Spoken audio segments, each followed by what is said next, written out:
ಈ ಮೊಮೆಂಟ್ ನರೇಂದ್ರ ಮೋದಿಯವರ ಭಾಷಣ ಎಕ್ಸಾಕ್ಟ್ಲಿ ಅಟ್ 8 o'clock ಇಡೀ ರಾಷ್ಟ್ರವನ್ನು ಉದ್ದೇಶಿಸಿ ನರೇಂದ್ರ ಮೋದಿಯವರ ಭಾಷಣ ಇದೆ.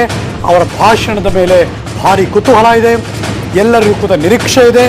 ಕೊರೋನಾ ಅಟ್ಯಾಕ್ ಆಗಿರುವ ಈ ಸಂದರ್ಭದಲ್ಲಿ ಪ್ಯಾಕೇಜ್ಗಳ ಬಗ್ಗೆ ಘೋಷಣೆಯ ಸಾಧ್ಯತೆ ಇದೆ. ಅದರಲ್ಲೂ ಕೂಡ ದಿನಗೂಲಿ ನೌಕರರ ಆರ್ಥಿಕ ನೆರವಿನ ಬಗ್ಗೆ ಮಾತುಗಳು ಕೇಳಬೇಕು ಅಂತ ಕಾಯ್ತಿದ್ದಾರೆ. ಉದ್ಯಮಿಗಳು ಇನ್ನೊಂದು ಕಡೆ, ಮಗದೊಂದು ಕಡೆ ದೊಡ್ಡ ದೊಡ್ಡ ಬಿಸ್ನೆಸ್ ಮ್ಯಾನ್ಗಳು, ಪ್ಲಸ್ ಮಧ್ಯಮ ಮತ್ತು ಸಣ್ಣ ಕೈಗಾರಿಕೆ ವಲಯದವರು. ನೀತಿ ಆಯೋಗ ಈಗಾಗಲೇ ವಿತ್ತ ಇಲಾಖೆಗೆ ಮೋದಿಯವರು ಕೂಡ ಸೂಚನೆ ಕೊಡ್ತಾರೆ ಅನ್ನೋದು ಮಾತುಗಳು ಕೂಡ ಇದೆ. ಸೊ ಹಾಗಾಗಿ ಹಲವಾರು ನಿರೀಕ್ಷೆಗಳ ಮೂಲಕ ಅವರ ಮಾತು ಇವತ್ತು ಎಲ್ಲರಲ್ಲೂ ಕೂಡ ಬಹಳ ಕುತೂಹಲ ಇದ್ದೇ ಇದೆ. ಇನ್ನೇನು ಕೆಲವೇ ಕ್ಷಣದಲ್ಲಿ ನರೇಂದ್ರ ಮೋದಿ ಅವರು ಇಡೀ ರಾಷ್ಟ್ರವನ್ನು ಉದ್ದೇಶಿಸಿ ಅವರು ಮಾತನಾಡಿದ್ದಾರೆ. ಒಂದು ವಾರದ ಹಿಂದೆ ಮಾತಾಡಿದಾಗ ಜನತಾ ಕರ್ಫ್ಯೂ ಬಗ್ಗೆ ಮಾತಾಡಿದ್ರು, ನಂಗೆ ಸಪೋರ್ಟ್ ಮಾಡಿ ಅಂತ ಮಾತಾಡಿದ್ರು. ಬೇರೆ ದೇಶಗಳನ್ನ ಕೋಟ್ ಮಾಡಿ ನಾವು ಅಷ್ಟು ವರ್ಸ್ಟ್ ಸಿನಾರಿಯೋಗೆ ಹೋಗೋದು ಬೇಡ, ಸೋಷಿಯಲ್ ಡಿಸ್ಟೆನ್ಸಿಂಗ್, ಸಾಮಾಜಿಕ ಅಂತರವನ್ನು ಕಾಯ್ದುಕೊಳ್ಳೋದಿರೋದು ಒಂದೇ ದೊಡ್ಡ ಉಪಾಯ, ದೊಡ್ಡ ಮಾರ್ಗ ನಮ್ಮಂಥ ದೊಡ್ಡ ದೇಶಕ್ಕೆ ಅಂತ ಹೇಳಿಕೆ ಕೊಟ್ಟಿದ್ರು. ಎಲ್ಲ ಒಂದು ಕಡೆ 6 ಕೋಟಿ 8 ಕೋಟಿ ಇರುವಂಥ ರಾಷ್ಟ್ರಗಳೇ ತತ್ತರಿಸೋಗೋಗಿದೆ. ಅದರಲ್ಲೂ ಕೂಡ ವೈದ್ಯಕೀಯ ಸಲಕರಣೆಗಳಲ್ಲಿ ದೊಡ್ಡ ಮಟ್ಟದಲ್ಲಿ ಇಟ್ಕೊಂಡಿರುವಂತಹ ದೇಶಗಳೇ ಇವತ್ತು ಒದ್ದಾಡ್ತಾ ಇದ್ದಾರೆ ಮೆಡಿಕಲಿ. ಆದರೆ 138 140 ಕೋಟಿ ಹತ್ತತ್ರ ಇರುವಂತಹ ನಮ್ಮ ದೇಶದಲ್ಲಿ ಆ ಥರ ಏನಾದರೂ ಆಗೋದ್ರೆ ಡಿಸಾಸ್ಟರ್ ಆಗೋಗುತ್ತೆ. ಸೊ ಹಾಗಾಗಿ ಸಾಮಾಜಿಕ ಅಂತರವನ್ನು ಕಾಯ್ದುಕೊಳ್ಳಲೇಬೇಕಾದದ್ದು ಪ್ರತಿಯೊಬ್ಬ ನಾಗರಿಕರ ಕರ್ತವ್ಯ. ಅದನ್ನು ಮಾಡಬೇಕು ನೀವು ಅಂತ ರಿಕ್ವೆಸ್ಟ್ ಮಾಡಿದ್ರು. ಭಾನುವಾರ ಏನೋ ಎಲ್ಲರೂ ಮಾಡಿಬಿಟ್ವಿ, ಆದರೆ ಸೋಮವಾರ ಬೆಳಗ್ಗೆ ಎದ್ರೆ ನಾಯಿ ಬಹಳ ಡೊಂಕು ಅಂತ ಹಳ್ಳಿ ಕಡೆ ಗಾದೆ ಮಾತು ಹೇಳ್ತಾರಲ್ಲ, ಹಂಗೆ ಎಲ್ಲ ಶುರು ಹಚ್ಕೊಂಡ್ರು ಅವ್ರು ಪಾಡ್ದವ್ರು ಹೆಂಗಿದ್ರು ಹಂಗೆ ಅಂತ. ಅದು ದೊಡ್ಡ ಮಟ್ಟದಲ್ಲಿ ಎಲ್ಲರಿಗೂ ಕೂಡ ಒಂದು ರೀತಿ ಭಯ ಹುಟ್ಸೋಕ್ಕಾಗೋಯ್ತು, ಆತಂಕ ಆಗೋಯ್ತು. ಈಗ ಮತ್ತೆ ನರೇಂದ್ರ ಮೋದಿ ಟ್ವೀಟ್ ಮಾಡಿ ಇನ್ನು 1 ನಿಮಿಷ ಮಾತ್ರ ಬಾಕಿ, ಅವರು ಕೊಟ್ಟಿರುವಂಥ deadline exactly 60 seconds count down. Exact ಆಗಿ 8 ಗಂಟೆಗೆ 1 ನಿಮಿಷ ಅಂದರೆ 68 ಸೆಕೆಂಡು, ಈಗ 60 ಸೆಕೆಂಡಲ್ಲಿದೆ. 60 ಸೆಕೆಂಡ್ ಕೌಂಟ್ ಡೌನ್ ಹೋಗ್ತಾ ಇದೆ. ನಿಮ್ಮ ಸ್ಕ್ರೀನ್ನಲ್ಲಿ ನೆಟ್ವರ್ಕ್ 18 ಗ್ರೂಪ್ ಭಾರತದ ಎಲ್ಲ ಚಾನೆಲ್ಗಳಲ್ಲೂ ಕೂಡ ಏಕಕಾಲದಲ್ಲಿ ನರೇಂದ್ರ ಮೋದಿ ಅವರು ಇದೀಗ ಮಾತಾಡ್ತಾರೆ. ನರೇಂದ್ರ ಮೋದಿ ಅವರ ಸಂದೇಶ 8 ಗಂಟೆಗೆ ಸರಿಯಾಗಿ count down, 40 seconds to go. Any moment Narendra Modi ಅವರ ಭಾಷಣ ಶುರುವಾಗುತ್ತೆ. ಎಲ್ಲರನ್ನ ಉದ್ದೇಶಿಸಿ ನರೇಂದ್ರ ಮೋದಿ ಅವರು ಮಾತಾಡ್ತಾರೆ. ಈಗಾಗಲೇ ಅವರಿಗೆ ಶಿಫಾರಸು ಕೂಡ ಆಗಿದೆ. ಆ ಶಿಫಾರಸನ್ನು ಕೂಡ ಪರಿಗಣಿಸಿ ಇಡೀ ದೇಶದ ಜನತೆಗೆ ರಾಜ್ಯವಾರು ಅನುದಾನಕ್ಕೆ ಪ್ರತಿಯೊಂದಕ್ಕೂ ಕೂಡ ಅವರು ಮಾತಾಡೋಕೆ ಶುರು ಮಾಡ್ತಾರೆ. ಎನಿ ಮೊಮೆಂಟ್ ಅವ್ರು ಮಾತಾಡೋಕೆ ಶುರುವಾದ ತಕ್ಷಣ ನನ್ನ ಮಾತನ್ನು ನಿಲ್ಲಿಸ್ತೀನಿ ನಾನು. ನರೇಂದ್ರ ಮೋದಿ ಅವರ ಸಂದೇಶಕ್ಕೋಸ್ಕರ ದೇಶದ ಜನರು ಕೂಡ ಕಾಯ್ತಿದ್ದಾರೆ. ಕಾಶ್ಮೀರದಿಂದ ಕನ್ಯಾಕುಮಾರಿ ತನಕ ಇಡೀ ರಾಷ್ಟ್ರದ ಉದ್ದಗಲಕ್ಕೂ ಅವರ ಭಾಷಣದ ಮೇಲೆ ಇದೀಗ ಎಲ್ಲರ ಚಿತ್ತ, ಎಲ್ಲರೂ ಅವರವ್ರ ಕೆಲಸ ನಿಲ್ಲಿಸಿ ನರೇಂದ್ರ ಮೋದಿ ಅವರು ಏನು ಮಾತಾಡ್ತಾರೆ ಎನ್ನುವ ದೊಡ್ಡ ಕುತೂಹಲದಲ್ಲಿ ನನ್ನನ್ನು ಒಳಗೊಂಡು ಎಲ್ಲರೂ ಕೂಡ ನಾವು ಕಾಯ್ತಾ ಇದ್ದೀವಿ. ಎನಿ ಮೊಮೆಂಟ್ ಕೆಲವೇ ಕ್ಷಣದಲ್ಲಿ ನರೇಂದ್ರ ಮೋದಿ ಅವರ ಸಂದೇಶದ ನುಡಿಗಳು ನಿಮ್ಮ ನ್ಯೂಸ್ 18 ಕನ್ನಡ ಅವ್ರು ಕೊಟ್ಟಿರುವಂತಹ ಟೈಮ್ ಈ ಕ್ಷಣ ಮುಗಿದಿದೆ. ಓವರ್ ಈಗ ಮೋದಿ ಅವರು ಮಾತಾಡ್ತಿದ್ದಾರೆ. मेरे प्यारे देशवासियों, मैं आज एक बार फिर कोरोना वैश्विक महामारी पर बात करने के लिए आपके बीच आया हूं. 22 मार्च को जनता कर्फ्यू का जो संकल्प हमने लिया था, एक राष्ट्र के नाते उसकी सिद्धि के लिए हर भारतवासी ने पूरी संवेदनशीलता के साथ, पूरी जिम्मेदारी के साथ अपना योगदान दिया. बच्चे, बुजुर्ग, छोटे, बड़े, गरीब, मध्यम, हर वर्ग के लोग, हर कोई परीक्षा की इस घड़ी में साथ आया. जनता कर्फ्यू को हर भारतवासी ने सफल बनाया. एक दिन के जनता कर्फ्यू से भारत ने दिखा दिया कि जब देश पर संकट आता है, जब मानवता पर संकट आता है, तो किस प्रकार से हम सभी भारतीय मिलकर के एकजुट होकर उसका मुकाबला करते हैं. आप सभी जनता कर्फ्यू के लिए, उसकी सफलता के लिए प्रशंसा के पात्र हैं. साथियों, आप कोरोना वैश्विक महामारी उस पर पूरी दुनिया की स्थिति को समाचारों के माध्यम से सुन भी रहे हैं और देख भी रहे हैं। आप ये भी देख रहे हैं कि दुनिया के समर्थ से समर्थ देशों को भी कैसे इस महामारी ने बिल्कुल बेबस कर दिया है। ऐसा नहीं है कि ये देश प्रयास नहीं कर रहे हैं या उनके पास संसाधनों की कमी है, लेकिन कोरोना वायरस इतनी तेजी से फैल रहा है कि तमाम तैयारियां और प्रयासों के बावजूद इन देशों में चुनौती बढ़ती ही जा रही है। इन सभी देशों के 2 महीनों के अध्ययन से जो निष्कर्ष निकल रहा है, और एक्सपर्ट्स भी यही कह रहे हैं कि इस वैश्विक महामारी कोरोना से प्रभावी मुकाबले के लिए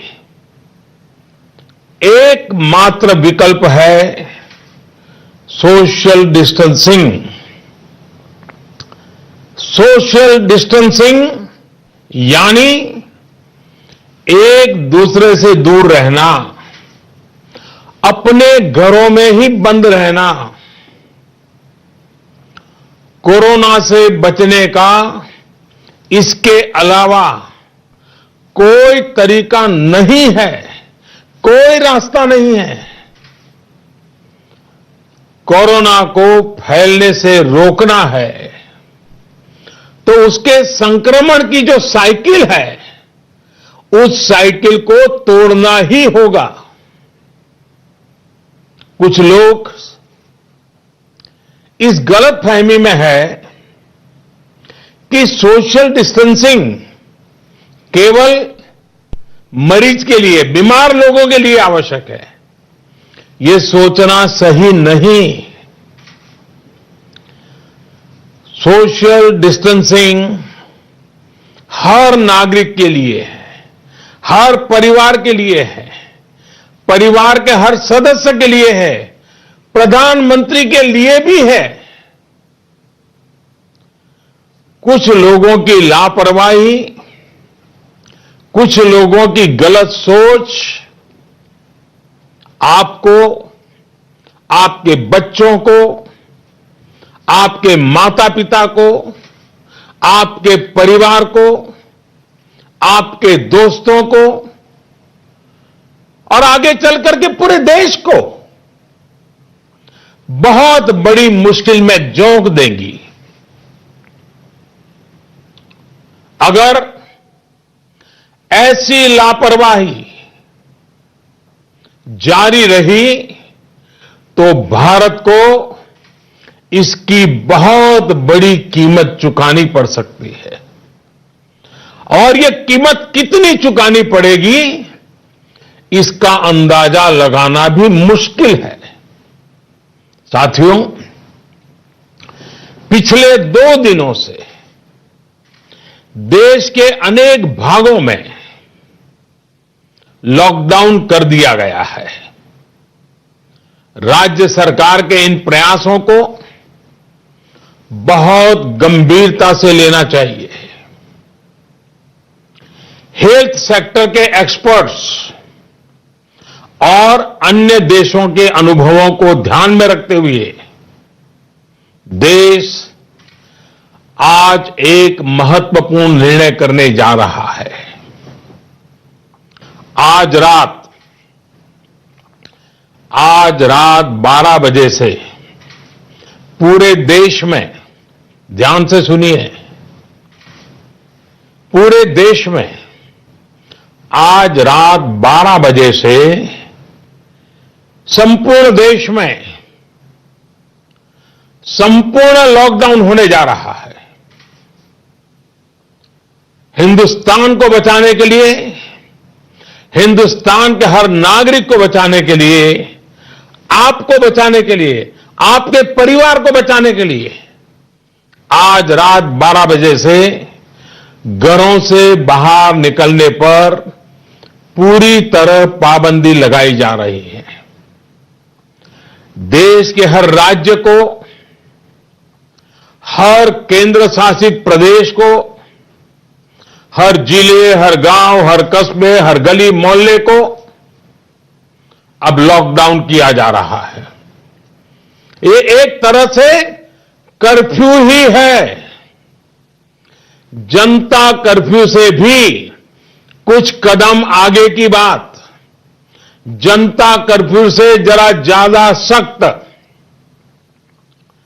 कोरोना महामारी के खिलाफ निर्णायक लड़ाई के लिए ये कदम अब बहुत आवश्यक है। निश्चित तौर पर इन लॉकडाउन की एक आर्थिक कीमत देश को उठानी पड़ेगी, लेकिन एक एक भारतीय के जीवन को बचाना, आपके जीवन को बचाना, आपके परिवार को बचाना, इस समय मेरी, भारत सरकार की, देश की हर राज्य सरकार की, हर स्थानीय निकाय की सबसे बड़ी प्राथमिकता है। और इसलिए मेरी आपसे प्रार्थना है और मैं हाथ जोड़ के प्रार्थना करता हूं कि आप इस समय देश में जहां भी हैं वहीं रहे। अभी के हालात को देखते हुए देश में ये लॉकडाउन 21 दिन का होगा, 3 सप्ताह का होगा। और जब मैंने पिछली बार आपसे बात की थी तब मैंने आपसे कहा था कि मैं आपसे कुछ सप्ताह मांगने के लिए आया हूं। आने वाले 21 दिन हर नागरिक के लिए, हर परिवार के लिए बहुत ही महत्वपूर्ण है।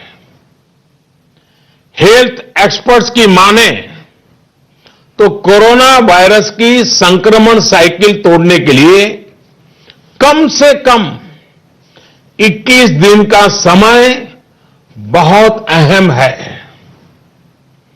अगर ये 21 दिन नहीं संभले तो देश और आपका परिवार 21 साल पीछे चला जाएगा। अगर ये 21 दिन नहीं संभले तो कई परिवार हमेशा हमेशा के लिए तबाह हो जाएंगे। और मैं ये बात एक प्रधानमंत्री के तौर पर नहीं,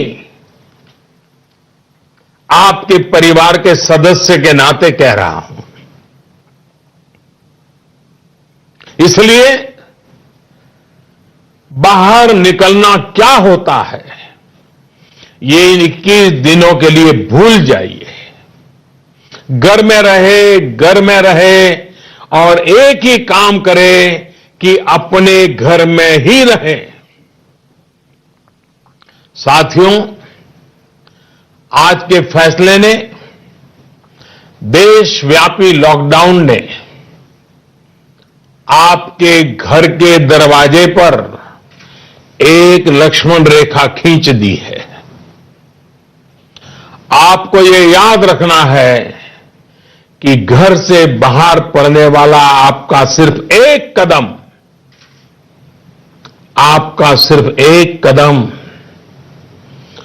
कोरोना जैसी गंभीर महामारी को आपके घर में ले आ सकता है।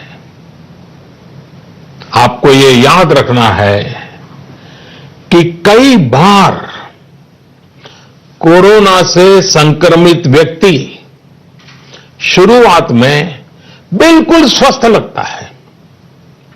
वो संक्रमित है इसका पता ही नहीं चलता। और इसलिए एहतियात बरतिए, अपने घरों में रहिए। वैसे जो लोग घर में हैं, वो सोशल मीडिया पर नए नए तरीकों से, बहुत इनोवेटिव तरीके से इस बात को बता रहे हैं। एक बैनर जो मुझे भी पसंद आया, मैं आपको भी ये बहुत कम शब्दों में संदेश दिखाना चाहता हूं। कोरोना यानी कोई रोड पर ना निकलने। कोरोना यानी कोई रोड पर ना निकले। साथियों, एक्सपर्ट का यह भी कहना है कि आज अगर किसी व्यक्ति में कोरोना वायरस पहुंचता है तो उसके शरीर में इसके लक्षण दिखने में कई कई दिन लग जाते हैं। इस दौरान वो जाने अनजाने हर उस व्यक्ति को संक्रमित कर देता है जो उसके संपर्क में आता है। वर्ल्ड हेल्थ ऑर्गेनाइजेशन की रिपोर्ट बताती है कि इस महामारी से संक्रमित एक व्यक्ति, सुनिए, एक व्यक्ति सिर्फ हफ्ते 10 दिन में सैकड़ों लोगों तक इस बीमारी को पहुंचा सकता है। यानी ये आग की तरह तेजी से फैलता है। वर्ल्ड हेल्थ ऑर्गेनाइजेशन का ही एक और आंकड़ा बहुत महत्वपूर्ण है। साथियों, दुनिया में कोरोना वायरस से संक्रमित व्यक्तियों की संख्या को पहले 1 लाख तक पहुंचने में 67 डेज, 67 दिन लग गए थे। यानी 1 लाख तक पहुंचने में 67 दिन। उसके बाद सिर्फ 11 दिन में ही 1 लाख नए लोग संक्रमित हो गए, यानी 2 लाख हो गए। सोचिए, पहले 1 लाख लोग संक्रमित होने में 67 दिन लगे और फिर इसे 2 लाख लोगों तक पहुंचने में सिर्फ 11 दिन लगे। ये और भी भयावह है कि 2 लाख संक्रमित लोगों से 3 लाख लोगों तक ये बीमारी पहुंचने में सिर्फ 4 दिन लगे। आप अंदाजा लगा सकते हैं कि कोरोना वायरस कितनी तेजी से फैलता है। और जब ये फैलना शुरू करता है तो इसे रोकना बहुत मुश्किल होता है।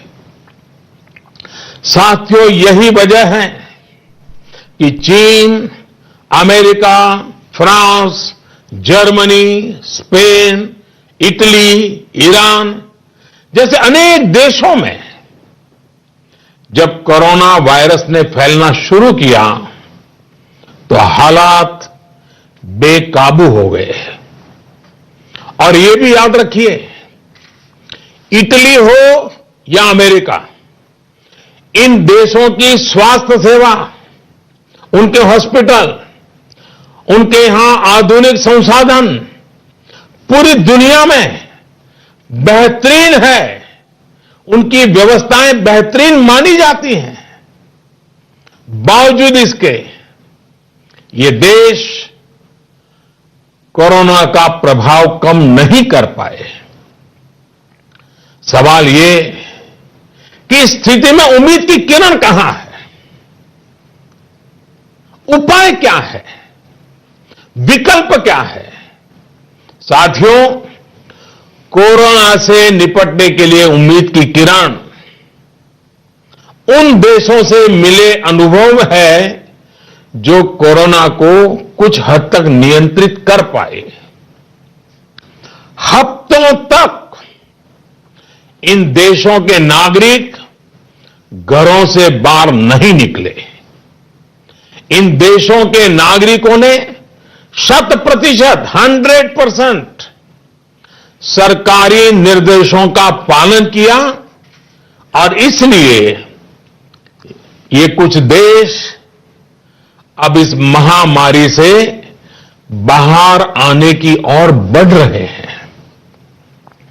हमें भी ये मानकर चलना चाहिए कि हमारे सामने सिर्फ और सिर्फ यही एक मार्ग है, एषः पंथाः। हमें घर से बाहर नहीं निकलना है, चाहे जो हो जाए घर में ही रहना है। सोशल डिस्टेंसिंग प्रधानमंत्री से लेकर के गांव के छोटे से नागरिक तक सबके लिए कोरोना से तभी बचा जा सकता है जब घर की लक्ष्मण रेखा न लांघी जाए। हमें इस महामारी के वायरस का संक्रमण रोकना है, इसके फैलने की चेन को तोड़ना है। साथियों, भारत आज उस स्टेज पर है जहां हमारे आज के एक्शन तय करेंगे कि इस बड़ी आपदा के प्रभाव को हम कितना कम कर सकते हैं। ये समय हमारे संकल्प को बार बार मजबूत करने का है। ये समय कदम कदम पर संयम बरतने का है। आपको याद रखना है, जान है तो जहान है। साथियों, ये धैर्य और अनुशासन की घड़ी है। जब तक देश में लॉकडाउन की स्थिति है, हमें अपना संकल्प निभाना है, अपना वचन निभाना है। मेरी आपसे हाथ जोड़ करके प्रार्थना है कि घरों में रहते हुए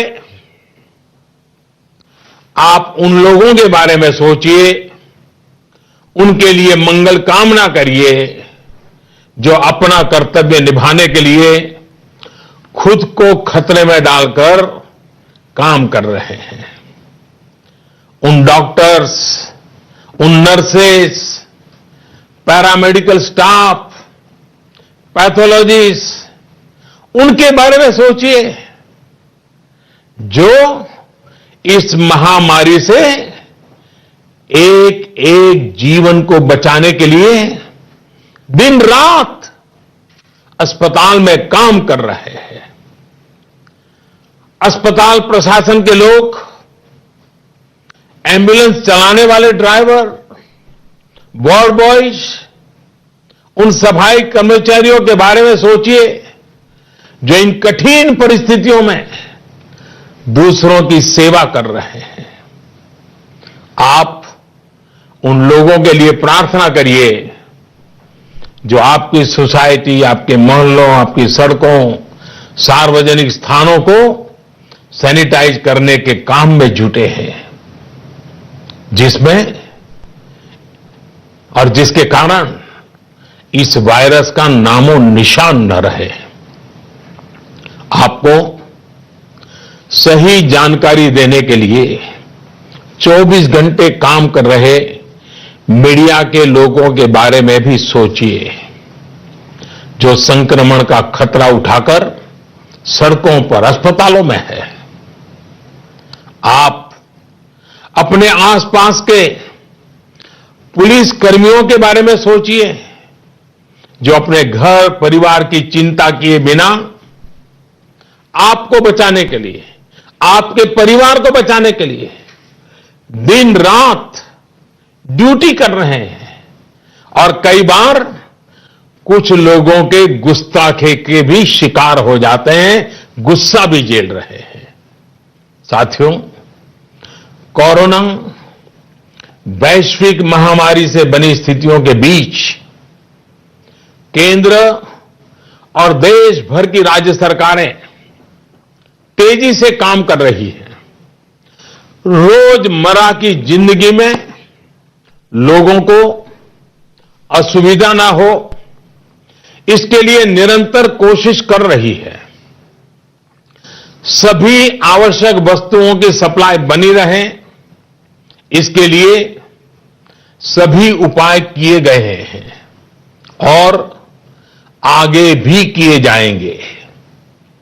निश्चित तौर पर संकट की ये घड़ी गरीबों के लिए भी बहुत मुश्किल वक्त लेकर आई है। केंद्र सरकार, राज्य सरकारों के साथ समाज के अन्य संगठन, सिविल सोसाइटी के लोग गरीबों को मुसीबत कम हो, इसके लिए निरंतर जुटे हुए हैं।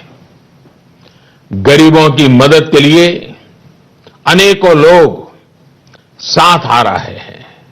साथियों, जीवन जीने के लिए जो जरूरी है, उसके लिए सारे प्रयासों के साथ ही जीवन बचाने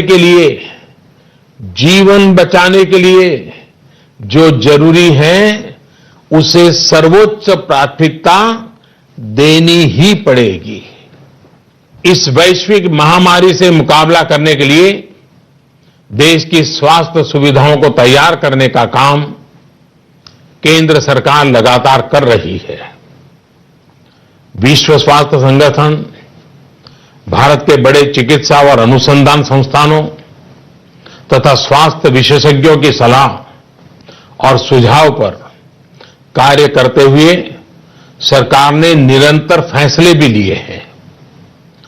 अब कोरोना के मरीजों के इलाज के लिए देश के हेल्थ इंफ्रास्ट्रक्चर को और मजबूत बनाने के लिए केंद्र सरकार ने आज 15,000 करोड़ रुपए का प्रावधान किया है।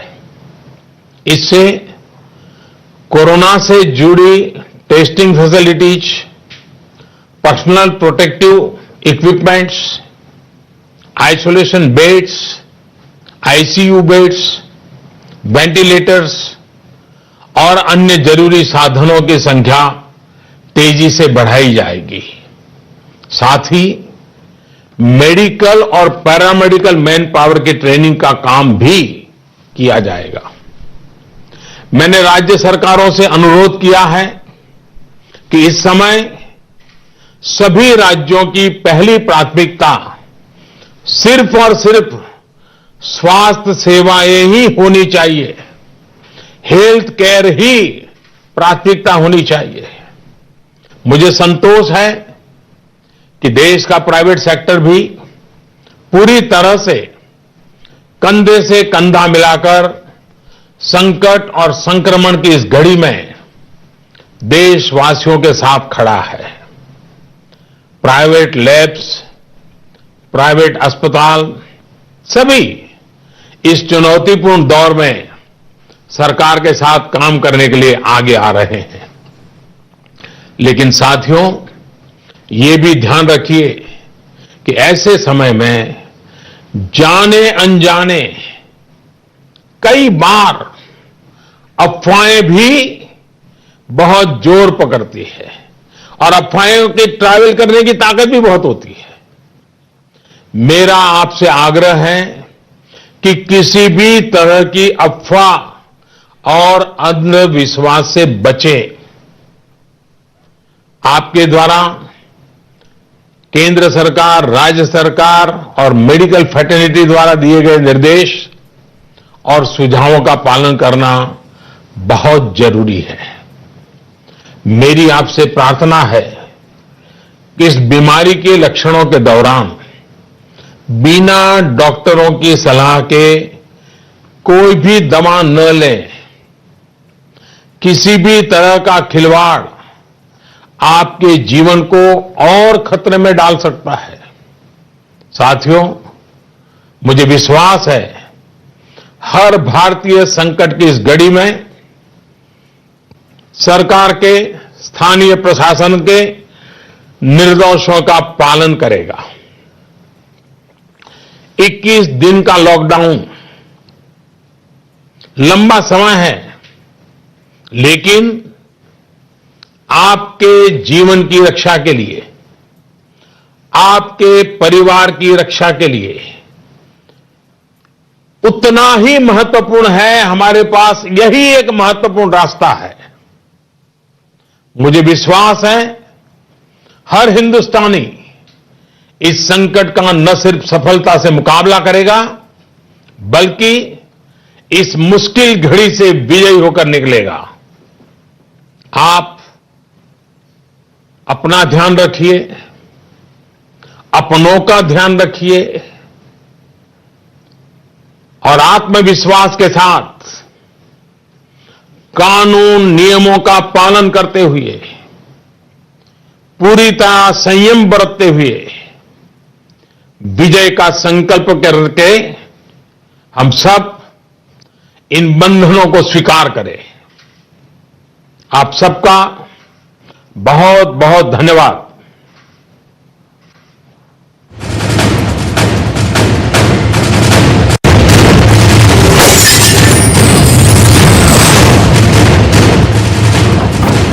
ಸುದೀರ್ಘ 28 ನಿಮಿಷಗಳ ಮಾತು ಸನ್ಮಾನ್ಯ ಪ್ರಧಾನಮಂತ್ರಿ ನರೇಂದ್ರ ಮೋದಿ ಅವರದು. ಇವತ್ತು ಮಧ್ಯರಾತ್ರಿ 12 ಗಂಟೆಯಿಂದ 21 ದಿನಗಳ ಕಾಲ, ಅಂದರೆ 3 ವಾರಗಳನ್ನು ಬೇಡಿದ್ದಾರೆ.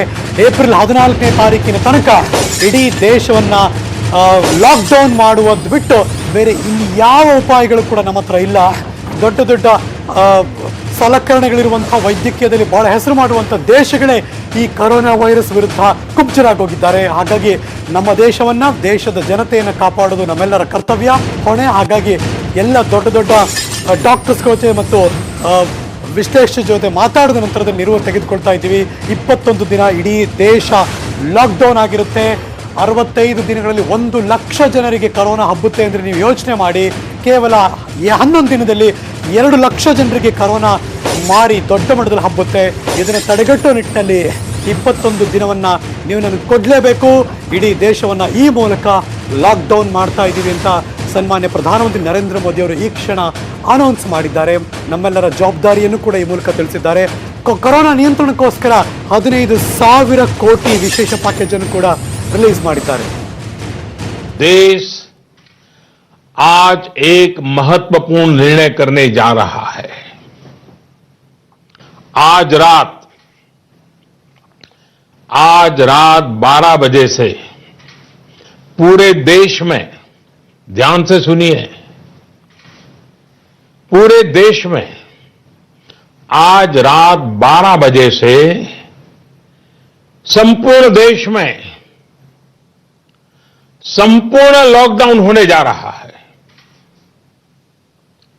हिंदुस्तान को बचाने के लिए, हिंदुस्तान के हर नागरिक को बचाने के लिए, आपको बचाने के लिए, आपके परिवार को बचाने के लिए आज रात 12 बजे से घरों से बाहर निकलने पर पूरी तरह पाबंदी लगाई जा रही है. देश के हर राज्य को, हर केंद्र शासित प्रदेश को, हर जिले, हर गांव, हर कस्बे, हर गली मोहल्ले को अब लॉकडाउन किया जा रहा है. ये एक तरह से कर्फ्यू ही है. जनता कर्फ्यू से भी कुछ कदम आगे की बात. जनता कर्फ्यू से जरा ज्यादा सख्त कोरोना महामारी के खिलाफ निर्णायक लड़ाई के लिए ये कदम अब बहुत आवश्यक है. निश्चित तौर पर इन लॉकडाउन की एक आर्थिक कीमत देश को उठानी पड़ेगी, लेकिन एक एक भारतीय के जीवन को बचाना, आपके जीवन को बचाना, आपके परिवार को बचाना, इस समय मेरी भारत सरकार की, देश की हर राज्य सरकार की, हर स्थानीय निकाय की सबसे बड़ी प्राथमिकता है। और इसलिए मेरी आपसे प्रार्थना है और मैं हाथ जोड़ के प्रार्थना करता हूं कि आप इस समय देश में जहां भी हैं वहीं रहे। अभी के हालात को देखते हुए देश में ये लॉकडाउन 21 दिन का होगा, 3 सप्ताह का होगा। और जब मैंने पिछली बार आपसे बात की थी तब मैंने आपसे कहा था कि मैं आपसे कुछ सप्ताह मांगने के लिए आया हूं। आने वाले 21 दिन हर नागरिक के लिए, हर परिवार के लिए बहुत ही महत्वपूर्ण है। एक बैनर जो मुझे भी पसंद आया,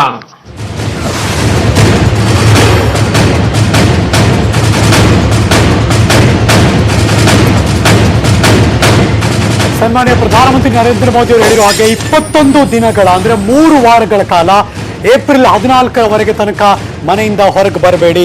ನಿಮಗೆ ನೀವೇ ಮನೆ ಎಂಟ್ರೆನ್ಸ್ ಒಂದು ಲಕ್ಷ್ಮಣ ರೇಖೆ ಹಾಕೊಳ್ಳಿ. ಲಕ್ಷ್ಮಣ ರೇಖೆ ಹೇಗೆ ವರ್ಕ್ ಆಯ್ತು ಅನ್ನೋದು ನೀವು ಕೂಡ ಗಮನಿಸಿದಿರಿ. ಸೀತಾಮಾತೆ ಲಕ್ಷ್ಮಣ ರೇಖೆ ಯಾಕೆ ಹೇಳ್ತೀವಿ ಅಂತ ಅಂದ್ರೆ at any point of time ಯಾವುದೇ ಸಂದರ್ಭದಲ್ಲಿ ಕೂಡ ಲಕ್ಷ್ಮಣ ರೇಖೆ ದಾಟಬಾರದು ಅಂತ.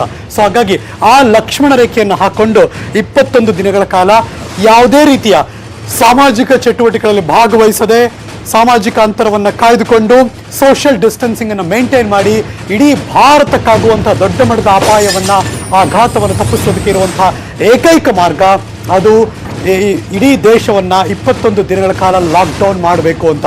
ಸೊ ಹಾಗಾಗಿ ಕಳೆದ ಭಾನುವಾರ ಏನು ಸಪೋರ್ಟ್ ಮಾಡಿದ್ರಿ ಅದೇ ರೀತಿ ಇದು ಜನತಾ ಕರ್ಫ್ಯೂಗೂ ಒಂದು ಲೆವೆಲ್, ಒಂದು ಹೆಜ್ಜೆ ಮೇಲೆ ಇದೊಂದು ರೀತಿ ಕರ್ಫ್ಯೂ ತಾರಾನೆ, ಕರ್ಫ್ಯೂನೇ ಅನ್ನೋದನ್ನು ಕೂಡ ಪ್ರಧಾನಮಂತ್ರಿಗಳು ಹೇಳೋದನ್ನು ಮರೀಲಿಲ್ಲ.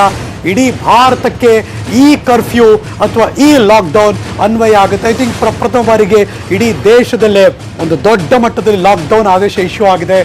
ಕರೋನಾ ಅನ್ನುವ ಈ ದೊಡ್ಡ ಮಾರಣಾಂತಿಕ ವೈರಾಣುವಿಂದ ತಪ್ಪಿಸ್ಕೊಳ್ಳೋಕ್ಕಿರುವಂಥ ಏಕೈಕ ಮಾರ್ಗ ಅದು ಸಾಮಾಜಿಕವಾಗಿ ನಾವು ಯಾರ ಜೊತೆನೂ ಬೆರಿಬಾರ್ದು. ನಾವು ನಮ್ಮ ಫ್ಯಾಮಿಲಿ, ನಮ್ಮ ಮನೆ ಅಷ್ಟೇ ಕ್ಲೋಸ್ ಚಾಪ್ಟರ್. ಅಲ್ಲೋಗೋದು, ಎದುರುಗಡೆ ಬರೋದು, ಪಕ್ಕಕ್ಕೆ ಹೋಗೋದು, ಒಂದು ಅಪಾರ್ಟ್ಮೆಂಟು, ಒಂದು ಸಮುದಾಯ ಅಂದಾಗ ಪಕ್ಕದ ಫ್ಲ್ಯಾಟ್ಗೆ ಹೋಗೋದು, ಆ ಥರದ್ದೇನು ಮಾಡಲೇಬೇಡಿ. ನಮ್ಮನ್ನು ನಾವು ಬೇರೆಯವರಿಂದ ಅಂತರವನ್ನು ಕಾಯ್ದುಕೊಳ್ಳಬೇಕು. ಆ ಸಾಮಾಜಿಕತ್ವಕ್ಕೆ ಹೋಗಬಾರ್ದು. ಆ ಸಾಮಾಜಿಕ ಅಂತರವನ್ನು ಕಾಯ್ದುಕೊಂಡು ನಿಮ್ಮ ಮನೆಗಳಲ್ಲೇ ಲಕ್ಷ್ಮಣ ರೇಖೆ ಹಾಕೊಂಡು ನಾವೇ ಇರಬೇಕು. ಇದು ಈ 21 ದಿನ ಅವ್ರು ಹೇಳ್ತಿದ್ರು. 21 ದಿನ ದೊಡ್ಡ ದಿನ ಅಂದ್ರೆ ತುಂಬಾ ದಿನ ನಂಗೆ ಗೊತ್ತು, ಬಟ್ ಆದ್ರೆ ಇದರಲ್ಲೇ ಬೇರೆ ಮಾರ್ಗ ಯಾವುದೂ ಇಲ್ಲ. ಇದೊಂದೇ ಮಾರ್ಗ. ಈ ಸಾಮಾಜಿಕ ಅಂತರದಿಂದ ಮಾತ್ರ ಈ ಕೊರೋನಾ ಅನ್ನುವ ವೈರಾಣುವಿನಿಂದ ತಪ್ಪಿಸ್ಕೊಳ್ಳೋಕೆ ಸಾಧ್ಯ ಅಂತ ಇಡೀ ದೇಶದ ಜನತೆಯ ಒಳಿತಿಗಾಗಿ, ಇಡೀ ದೇಶದ ಮುಂದಿನ ಏಳಿಗೆಗಾಗಿ ನೆರೆ ರಾಷ್ಟ್ರಗಳ ಅಧ್ಯಯನವನ್ನು ಮಾಡಿದ ನಂತರ ನರೇಂದ್ರ ಮೋದಿಯವರು ಎಲ್ಲರ ಜೊತೆ ಮಾತಾಡಿ ಈ ನಿಲುವನ್ನು ತೆಗೆದುಕೊಂಡಿದ್ದಾರೆ. ಇದೊಂದೇ ಆ ದೊಡ್ಡ ಮಟ್ಟದ ಅಪಾಯದಿಂದ ತಪ್ಪಿಸ್ಕೊಳ್ಳೋಕೆ ಸಾಧ್ಯ ಆಗಿರುವಂಥ ಏಕೈಕ ಮಾರ್ಗ. ಮನೆಯಲ್ಲಿರಿ, ಮನೆಯಲ್ಲೇ ಇರಿ. ನ್ಯೂಸ್ 18 ಕನ್ನಡದ ಕ್ಯಾಂಪೇನ್ ಕೂಡ ಅದೇ, ಮನೆಯಲ್ಲಿದ್ದರೆ ಅದೇ ದೊಡ್ಡ ಮದ್ದು ಅಂತ. ಮನೆಯೇ ಮದ್ದು. ಸೇಫ್ ಆಗಿ ಮನೆಯಲ್ಲೇ ಇರುವಂಥ ಕೆಲಸ ಮಾಡಿ, ಸೇಫ್ ಆಗಿ ಮನೆಯಲ್ಲೇ ಇರಿ, ನಿಮ್ಮನ್ನು ನೀವು ನೋಡ್ಕೊಳ್ಳಿ. ಅದೊಂದೇ ದೊಡ್ಡ ಮಾರ್ಗ. ಹಾಗಾಗಿ 21 ದಿನ ಇಡೀ ಭಾರತನೇ ಲಾಕ್ಡೌನ್, 3 ವಾರಗಳ ಕಾಲ ಕರ್ಫ್ಯೂ ಜಾರಿಯಲ್ಲಿದೆ. ಕೇಂದ್ರ ಸರ್ಕಾರ ಈ ಆದೇಶವನ್ನು ಇಡೀ ರಾಷ್ಟ್ರಕ್ಕೆ ಅನ್ವಯ ಆಗುವ ಹಾಗೆ ಕೊಟ್ಟಿದೆ. ನೀವು ನೋಡ್ತಿರುವಂತಹ ಈ ಕ್ಷಣದ ಬೆಳವಣಿಗೆ ಇವತ್ತು ಮಧ್ಯರಾತ್ರಿ 12 ಗಂಟೆಯಿಂದ ಶುರುವಾಗುತ್ತೆ. ಎನಿವೇ, ಯಡಿಯೂರಪ್ಪನವರು ಇವತ್ತು ಬೆಂಗಳೂರಿಂದ ಆಚೆ ಹೋಗೋರು, ಒಳಗೆ ಬರೋರು, ಬೇರೆ ಬೇರೆ ಕಡೆಯವರು ಹೋಗಿ ಅಂತ ಹೇಳಿದ್ದಾರೆ. ನೀವೆಲ್ಲ ಹೋಗ್ತಾ ಇದ್ದೀರಾ, 12 ಗಂಟೆ ಒಳಗೆ ತಲುಪಿಡಿ. ಅಥವಾ ಬೆಳಗಿನ ಜಾವ 5 ಗಂಟೆಗೋ 4 ಗಂಟೆ ಊರಿಗೆ ಹೋಗ್ತೀರಾ, ತುಂಬ ದೂರ ಇದ್ದರೆ ಅಲ್ಲಿ ಹೋದ್ಮೇಲೆ ಇನ್ನು ಬರಕ್ಕೆ ಹೋಗಬೇಡಿ. ಇನ್ನು 21 ದಿನ ಇಡೀ ರಾಷ್ಟ್ರ ಲಾಕ್ಡೌನ್. ಯಾವ ಕೆಲಸವೂ ಎಲ್ಲೂ ಏನೂ ನಡೆಯಲ್ಲ 21 ದಿನಗಳ ಕಾಲ. ಏಪ್ರಿಲ್ 14ನೇ ತಾರೀಕಿನ ತನಕ ಯಾವುದೇ ವಾಣಿಜ್ಯ ವಹಿವಾಟು ಇರಲ್ಲ, ಯಾವುದೇ ಮಾಲ್ ಇರಲ್ಲ, ಯಾವುದೇ ಅಂಗಡಿ ಓಪನ್ ಇರಲ್ಲ, ಯಾವ ಕೆಲಸವೂ ಎಲ್ಲೂ ಏನೂ ಆಗಲ್ಲ. ಅದು ಸರ್ಕಾರಿ ಆಗಿದ್ರು ಅಷ್ಟೇ, ಪ್ರೈವೇಟ್ ಆಗಿದ್ರು ಅಷ್ಟೇ, ಕಾರ್ಖಾನೆ ಆಗಿದ್ರು ಅಷ್ಟೇ, ಅದು ಯಾವುದೇ ಇಂಡಸ್ಟ್ರಿ ಆದರೂ ಅಷ್ಟೇ, ಯಾವುದೇ ಆದರೂ ಅಷ್ಟೇ.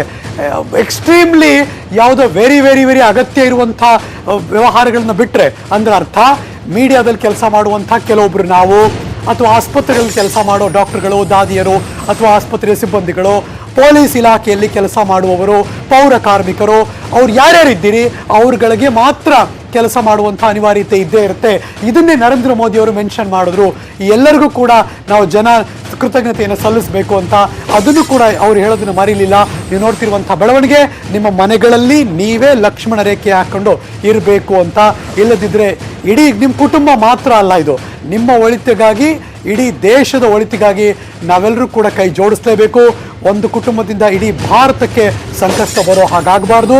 ಈ ಕರೋನಾ ಅನ್ನುವಂಥ ವೈರಾಣು ಇಮ್ಯಾಜಿನ್ ಮಾಡ್ಕೊಂಡ್ರಲ್ಲ ಬೇರೆ ಬೇರೆ ದೇಶದಲ್ಲಿ ಹೇಗೋಯ್ತು ಅಂತ. ಅದು ನರೇಂದ್ರ ಮೋದಿಯವರು ತುಂಬ ಸಿಂಪಲ್ ಲೆಕ್ಕಾಚಾರದಲ್ಲಿ ಎಕ್ಸ್ಪ್ಲೈನ್ ಮಾಡಿದ್ರು.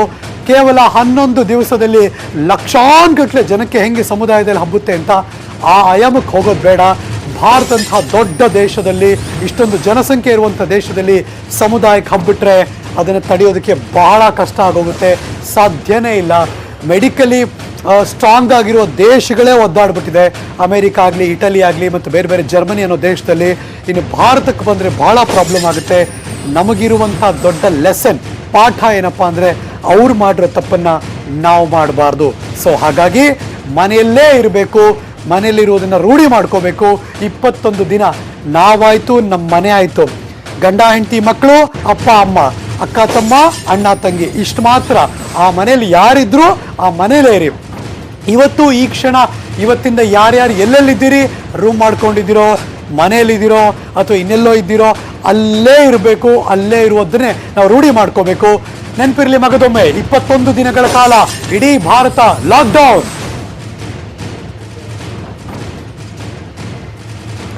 ನಮ್ಮ ಜೊತೆ ದೂರವಾಣಿ ಸಂಪರ್ಕದಲ್ಲಿ ಡಾಕ್ಟರ್, ವೈದ್ಯರಾದಂತಹ ಸುನೀಲ್ ಅವರು ದೂರವಾಣಿ ಸಂಪರ್ಕದಲ್ಲಿದ್ದಾರೆ. ಡಾಕ್ಟ್ರೇ ನಮಸ್ಕಾರ. ನಮಸ್ಕಾರ. ಮುಂಬರುವ ದಿವಸದಲ್ಲಿ ವರ್ಸ್ಟ್ ಸಿನಾರಿಯೋಗೆ ಹೋಗೋದನ್ನ ಈ ಮೂಲಕ ನರೇಂದ್ರ ಮೋದಿ ಅವರು ಈ ಆರ್ಡರ್ ಇಶ್ಯೂ ಮಾಡಿ ತಡೆದಿದ್ದಾರೆ ಅಂತ ಅನ್ಸುತ್ತಾ? ಅದು ಡೆಫಿನೆಟ್ಲಿ ಇದೊಂದು ಅವಶ್ಯಕತೆ ಇತ್ತು ಈ ತರ. ಯಾಕಂದ್ರೆ ಈ ನಂಬರ್ಸ್ ಏನಾಗಿದೆ, ಚೈನಾದಲ್ಲಾಗ್ಲಿ, ಇಟಲಿ, ನಮ್ಮ ಮುಂದೆ ಕಣ್ಣು ಮುಂದೆ ಇರೋ ಎಕ್ಸಾಂಪಲ್ಸ್ ಇದು. ಈಗ ಹೋಗ್ತಿರೋ ನಂಬರ್ಸ್, ಮೊದಲನೇ ವಾರದಲ್ಲಿ ಬರೀ 31 ಕೇಸು, ಎರಡನೇ ವಾರದಲ್ಲಿ 61 ಕೇಸು, ಮೂರನೇ ವಾರದಲ್ಲಿ 400ರಿಂದ 500ಗೆ ಜಂಪ್ ಆಗಿದೆ. ಅಂದ್ರೆ ಮೋರ್ ದೆನ್ 20 to 30 ಪಟ್ಟು ಜಾಸ್ತಿ ಆಗಿದೆ. ಇದನ್ನೇ ನಾವು ಇರಾನ್ ಮತ್ತು ಇಟಲಿಲಿ ಇದನ್ನೇ ನೋಡಿದ್ದು ನಾವು ಆಕ್ಚುಲಿ. ಇದೇ ತರ ಹೌದು. Initially 1-2-3 weeks already the picture is slightly getting clear now.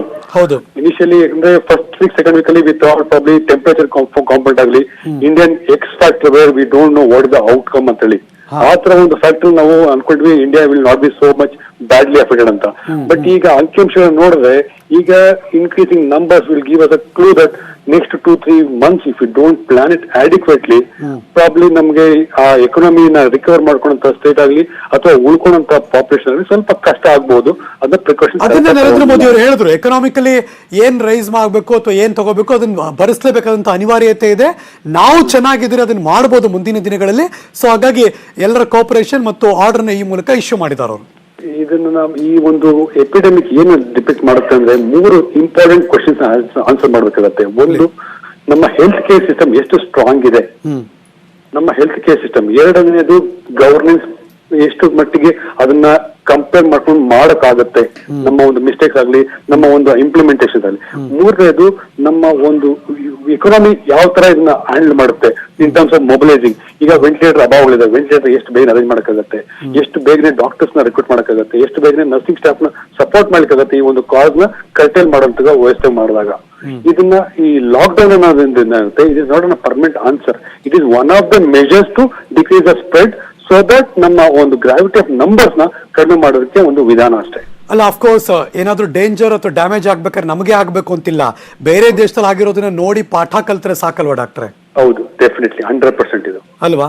But ಬೇರೆ ದೇಶದ ಗ್ರಾಫ್ಗಳನ್ನ ನೋಡ್ತಾ ಇದ್ರೆ ಡಾಕ್ಟ್ರೆ, ನಿಮ್ ಗಮನಕ್ಕೂ ಬಂದಿರುತ್ತದು. ಅಮೆರಿಕಾ, ಇರಾನ್, ಇಟಲಿ, ಈ ದೇಶಗಳ ಗ್ರಾಫ್ ಅಲ್ಲಿ ವೀಕ್ 1, 2, 3 ಇಂದ ದೊಡ್ಡ ಮಟ್ಟಕ್ಕೆ ಮೇಜರ್ ಆಗಿ ಮೇಲೆ ಹೋಗುತ್ತೆ. ಆಫ್ಟರ್ ವೀಕ್ 5, 6 ಆದ್ಮೇಲೆ ವೀಕ್ 7 ಇಂದ ಕೆಳಗೆ ಬಂದಿದೆ ಆಕ್ಚುಲಿ. ಸೊ ಭಾರತ ಈಗ ವೀಕ್ 3 ಒಂದು ದೊಡ್ಡ ಜಂಪ್ ತಗೊಂಡ್ಬಿಡ್ತು ವೀಕ್ 2 ಇಂದ ವೀಕ್ 3ಗೆ. ಸೊ ನಂತರ ಅದೇ ತರ ಆಗ್ಬಿಟ್ರೆ ಏನೋ ಭಯ ಅಂತೂ ಖಂಡಿತವಾಗ್ಲೂ ಕಾಡ್ತಿದೆ ಡಾಕ್ಟ್ರೆ. ಇದು ಬರೀ ಕೇಸಸ್, ಕನ್ಫರ್ಮ್ ಕೇಸ್ ಬಗ್ಗೆ ಮಾತಾಡ್ತಾ ಇದ್ದೀವಿ, ಇನ್ನು ಡೆತ್ ಬಗ್ಗೆ ಮಾತಾಡ್ತಿಲ್ಲ ನಾವು. ಡೆತ್ ಇನ್ನೂ ಹೋಗಿಲ್ಲ ಮೇಲೆ. ಈಗ ನಂಬರ್ಸ್ ನ ಕಂಟ್ರೋಲ್ ಮಾಡಿದ್ರೆ ಪ್ರಪೋರ್ಷನ್ ಡೆತ್ ಕೂಡ ಇನ್ಕ್ರೀಸ್ ಆಗ್ತಾ ಹೋಗುತ್ತೆ. ಹೌದು, ಈಗ correct. ಚೈನಾ ಡಿಪೆಕ್ಟ್ ಮಾಡಿದಾಗ ಚೈನಾದಲ್ಲಿ 1 to 2% ರೆಸ್ಟ್ರಿಕ್ಷನ್ ಅಷ್ಟೇ ನಿಮ್ಗೆ ಡೆತ್ ಅನ್ನೋದು ಇತ್ತಿದ್ದು. True. ಆಸ್ ಕಂಪೇರ್ ಟು ಇಟಲಿಯಲ್ಲಿ 9 to 10% is the mortality. Yes. ಇಂಡಿಯಾದಲ್ಲಿ ನೋಡಿದಾಗ it is less than 1% at this point of time. ಹಾ, ನಮ್ಗೆ ಈಗ ಮೋಸ್ಟ್ಲಿ 500+ ಕೇಸ್ ಆದ್ರೂ ಕೂಡ ಮಾರ್ಟಾಲಿಟಿ ಓನ್ಲಿ 10 or 11. ಹೌದೌದು. ಅಲ್ಲ, ಲೆಸ್ ದೆನ್ 1%. ಅಲ್ಲ, ಕ್ಯಾಲ್ಕುಲೇಟ್ ಮಾಡೋರಿಗೆ ನೆಗ್ಲಿಜಿಬಲ್ ಇರ್ಬೋದು, ಬಟ್ ಮುಂಬರುವ ದಿವಸದಲ್ಲಿ ಅದೇ ತುಂಬಾ ಡೇಂಜರ್. ಹೌದು, ಜೀವನೇ. ಅದನ್ನ ಅಟ್ಲೀಸ್ಟ್ ಈಗ ಲಾಕ್ ಡೌನ್ ಅಂತ ಮಾಡಿದ್ರು ಕೂಡ ಬೇಸಿಕ್ ಇನ್ಫ್ರಾಸ್ಟ್ರಕ್ಚರ್ ನಾವು ನೋಡ್ಕೋಬೇಕಾಗತ್ತೆ. ಬೇಸಿಕ್ ಇನ್ಫ್ರಾಸ್ಟ್ರಕ್ಚರ್ ಕರೆಕ್ಟ್ ಆಗಿ ಇಲ್ಲ ಅಂದ ಪಕ್ಷದಲ್ಲಿ ನಮ್ಗೆ ಔಟ್ಕಮ್ ಕೂಡ ಅಷ್ಟು ಚೆನ್ನಾಗಿ ಬರದೇ ಇರ್ಬೋದು.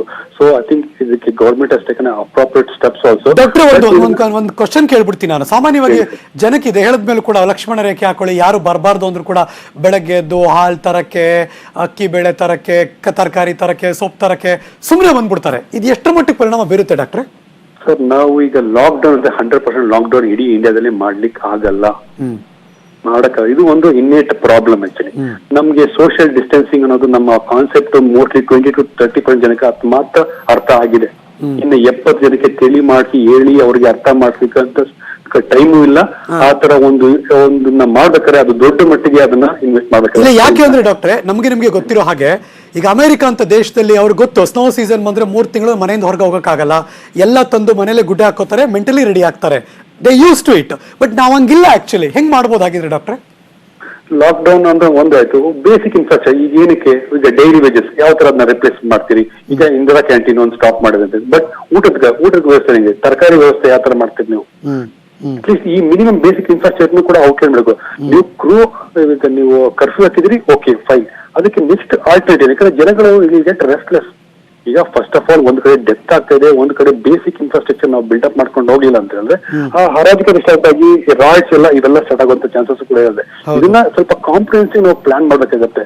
ಕಟ್ ಡೌನ್ ಇಸ್ ಹೋಯ್ತು, ಅದೊಂದೇ ಒಂದು ಮೊಡಾಲಿಟಿಯನ್ನ ಇದನ್ನ ಟ್ರೀಟ್ ಮಾಡ್ಲಿಕ್ಕೆ ಇದ್ದಾಗ ಇದನ್ನ ಜವಾಬ್ದಾರಿಯುತವಾಗಿ ಅದನ್ನ ಕಮ್ಯುನಿಕೇಟ್ ಮಾಡ್ಬೇಕಾಗತ್ತೆ. ಇವತ್ತು ನೋಡಿದಾಗ it was very disheartening actually. 2 wheelers 3 wheelers ಶೋಕಿಗೋಸ್ಕರ ಜನ ಓಡ್ತಾ ಇದಾರೆ. ಹೌದು, ಇದು ತಿಳ್ಕೊಂಡಿರುವಂತ ಇದು ಅರ್ಬನ್ ಪಾಪ್ಯುಲೇಷನ್ ಅಲ್ಲಿ.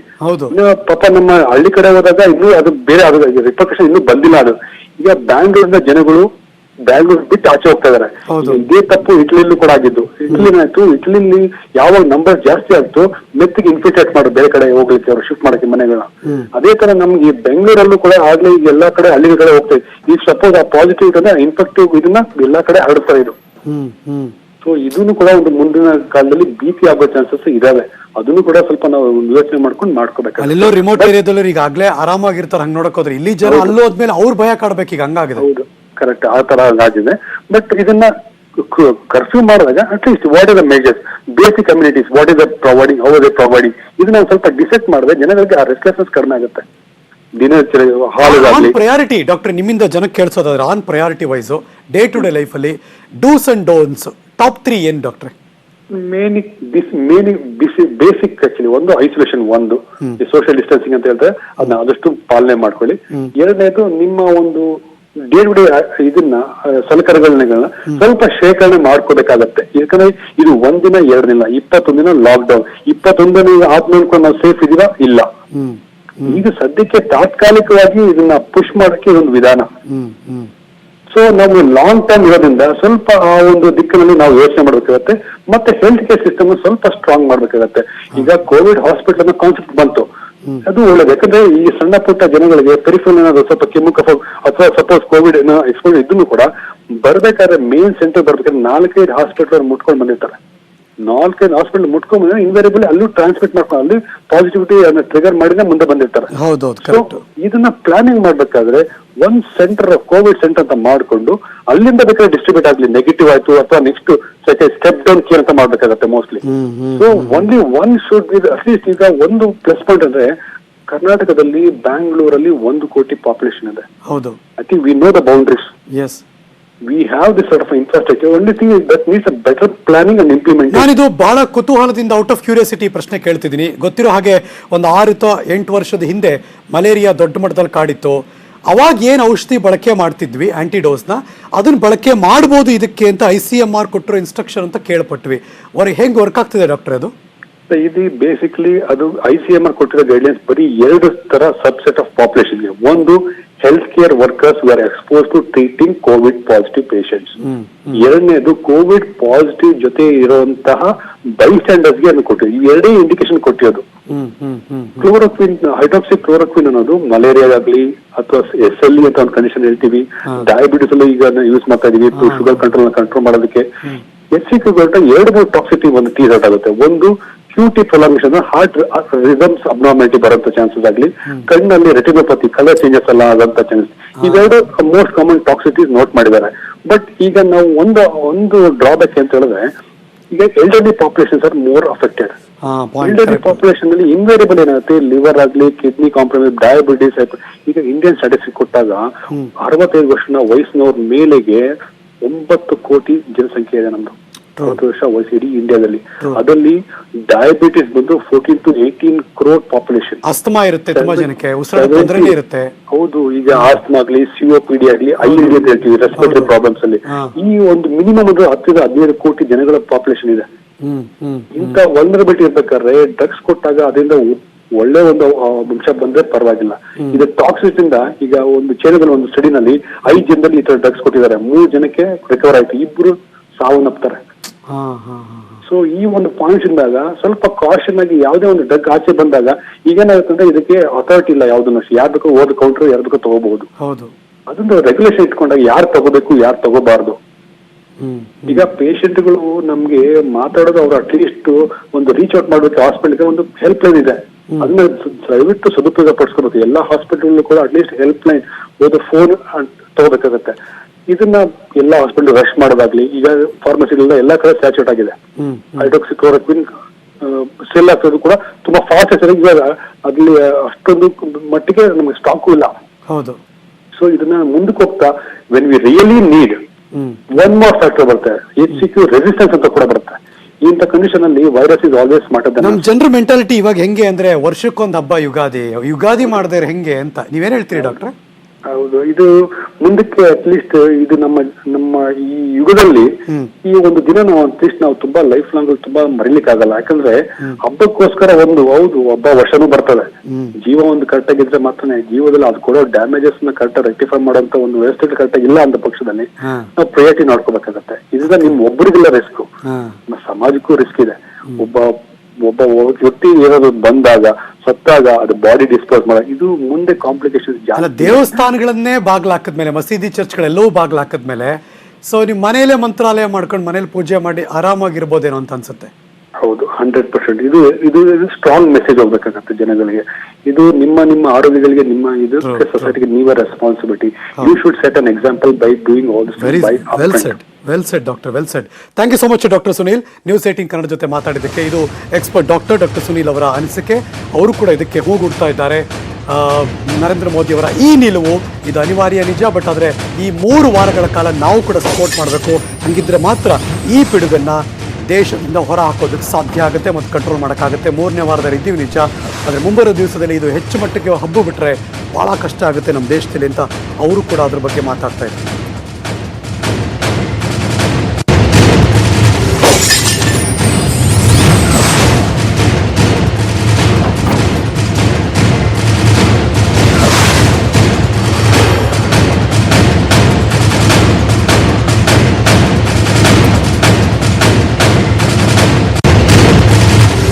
देश आज एक महत्वपूर्ण निर्णय करने जा रहा है.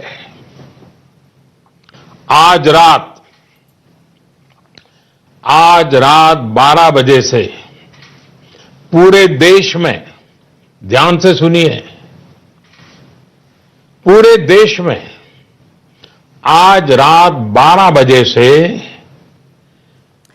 ನಮ್ಮ ಜೊತೆ ದೂರವಾಣಿ ಸಂಪರ್ಕದಲ್ಲಿ ಸಂಸದೆ ಶೋಭಾ ಕರಂದ್ಲಾಜೆ ದೂರವಾಣಿ ಸಂಪರ್ಕದಲ್ಲಿದ್ದಾರೆ. ಮೇಡಮ್ ನಮಸ್ಕಾರ. ಮೇಡಮ್ ನಮಸ್ಕಾರ.